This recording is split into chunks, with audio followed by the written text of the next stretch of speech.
So growing up, I never really did Lent. I just thought it was like a weird time of year when some people decided not to eat sugar or something. And also something with fish, I didn't really know what was happening. And then I ended up going to a college that is in a religious tradition that did celebrate Lent. Which was very shocking my first Ash Wednesday when everyone walked into my physics class with like an ash cross on their forehead and I didn't have a clue what was going on. But I decided I'd give it a try and it has been a really great experience in the many years since. It's usually like a time of reflection where you cut out something that you enjoy that's a part of your life, and so whenever you feel like a habitual urge towards that thing, you are reminded that, oh, that's not something that's in my life right now, I'm replacing that thing with God. Often I've chosen the things that I use to distract myself. My mind goes very fast and a lot of times it's a very scary place to be, and so I'll like do something instead of thinking. And this year I realized I fill every bit of silence in my life with podcasts.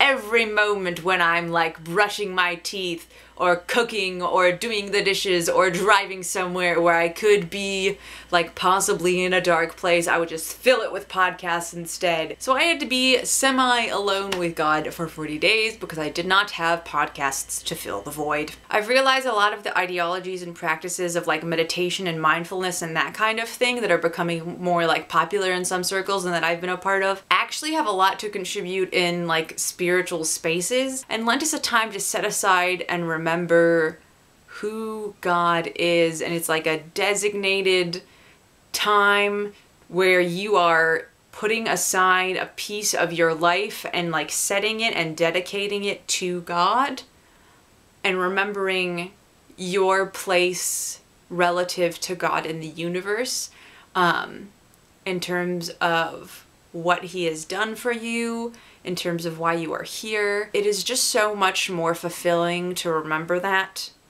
and have those quiet moments and remember what your purpose and fulfillment and reason is than to just like keep yourself busy. And trying to just like force that and like manufacture spirituality is like sitting down and being like, I'm gonna fall asleep now. I really gotta fall asleep. Like I'm gonna fall asleep. I'm trying really hard to fall asleep because that never works.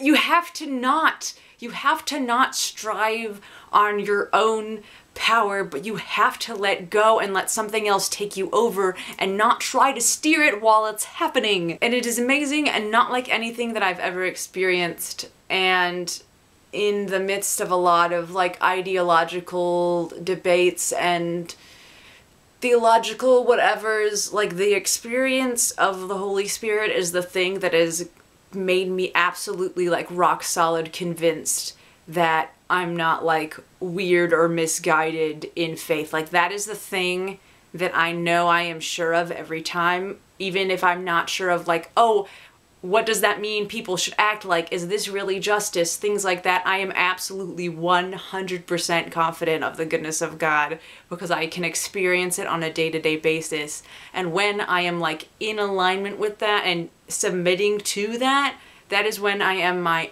absolute best self. It just clicks in a way that is not describable if you haven't experienced it. And so I'm so thankful to 40 days ago Jacqueline for saying, yeah, you're gonna do this for one more year, because it brings me back into that alignment and it brings me back into that purpose. And I am so thankful for that.